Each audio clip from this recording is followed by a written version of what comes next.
Thanks for tuning into the channel. It's been a while since I made a bass video, so I figure I would just go ahead and dive in and do one tonight for this channel, for my bass channel, and going to talk about a subject that a lot of people have talked about, and you know, on YouTube people just kind of beat stuff to death.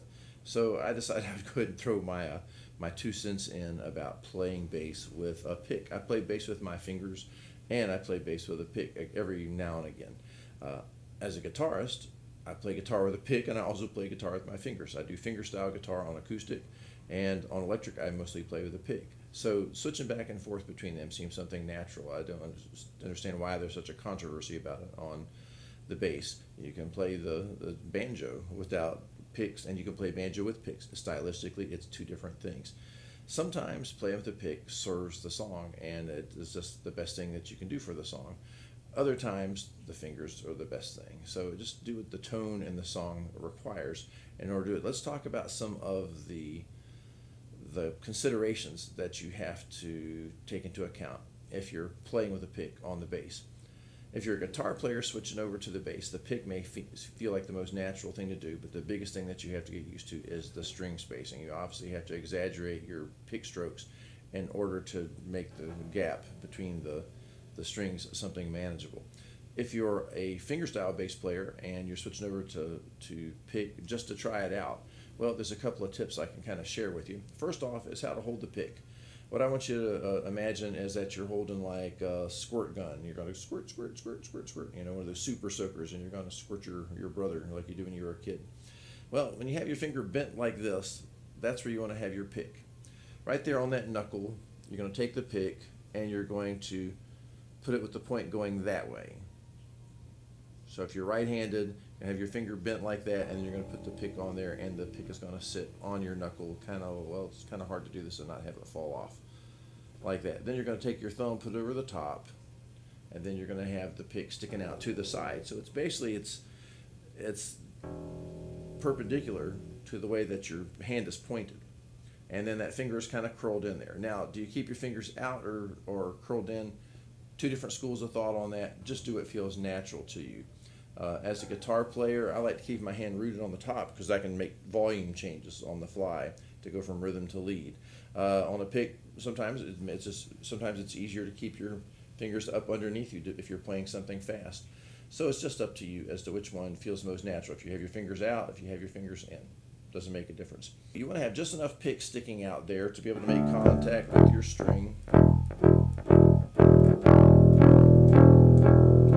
I'm just demonstrating here a little bit of palm muting. All I'm doing is I'm taking the fleshy part of my hand right here, and I'm just resting against the E string. And I'm down here back behind between the pickup and the bridge. My hand is just laying on top of it. You get that big, heavy kind of sound.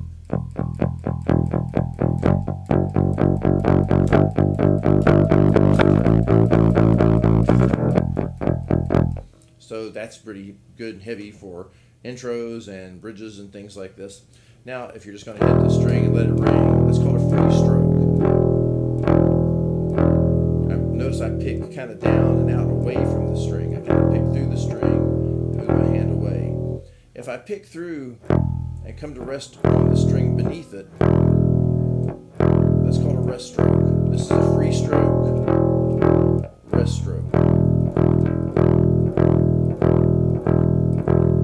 Now, some songs are going to sound better with the rest stroke, where you're coming to rest on the string beneath it.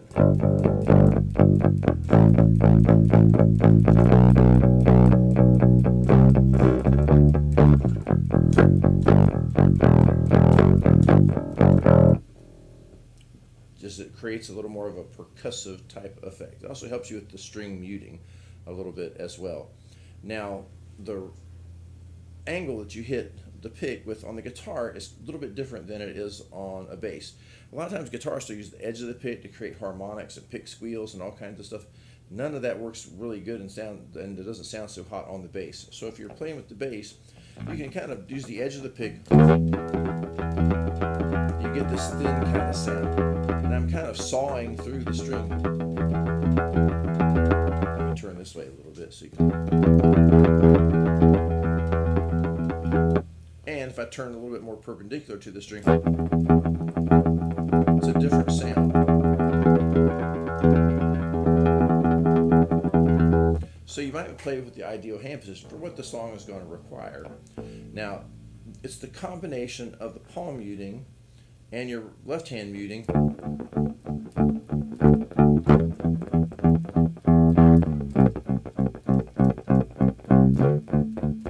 Now I have a mic beside me here for my voice, and you're going to hear some of the pick noise on the string coming through. If you're playing on a recording or you're playing live, nobody's going to hear that because you're going to be plenty loud.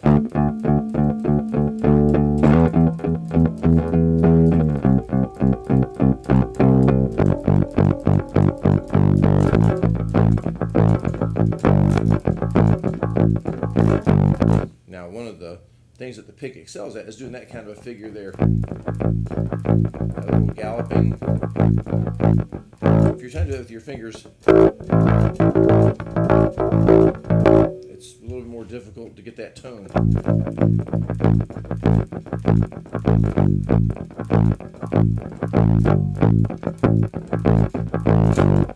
Now, also, there is the just muting the dead strings and picking them.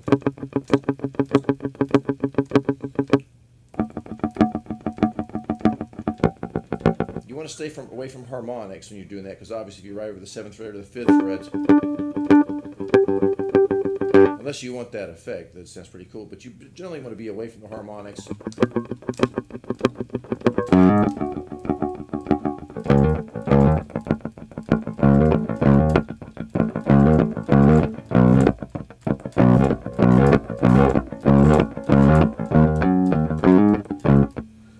Something kind of funky, let's go up here into the key of like E minor here.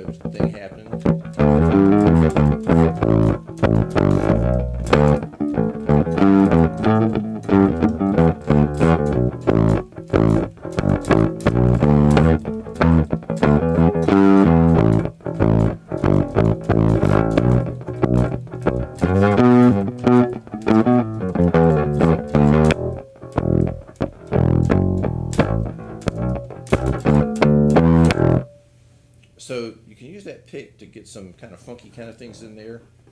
And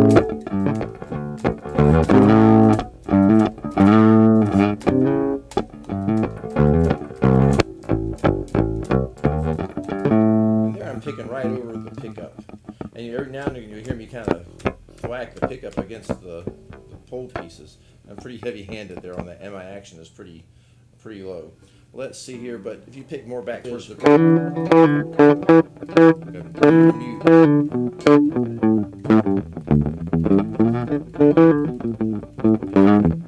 put a little bit of a distortion on that.